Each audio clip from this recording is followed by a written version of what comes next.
我真係頂唔順公司嘅微波爐，睇下啲漬有幾污糟，同埋仲有一陣味添。好啦，我今日咧就試下用而家啲人講話用檸檬，然後加水去叮2至3分鐘，之後再清潔微波爐，睇下得唔得先。咁先落檸檬啦，一定要試好嘅，然後再睇水。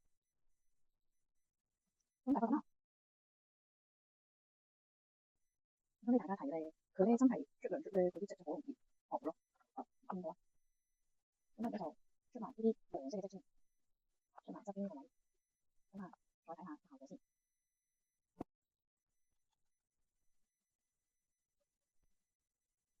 咁呢個咧都好快捽到，因為可能係玻璃。咁呢個轉個頭一次過水，因為表面嗰層係最污糟嘅。嗱，而家可以俾大家睇下，佢嗰啲漬其實甩晒嘅，你跟住爭入邊未整，等我整埋先。啲檸檬就掉咗佢最唔理解，所以我就差唔多用到，我諗5塊啦，5塊檸檬就得咯。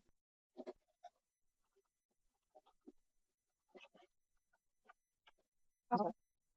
好啦，最後嗰步，啱啱上面咧，始終都係真係太過多漬咧，咁就盡量啦。咁呢度抹嘅咧，都係有少少本身佢嘅顏色喺度，咁都可以接受，冇咁完美啦。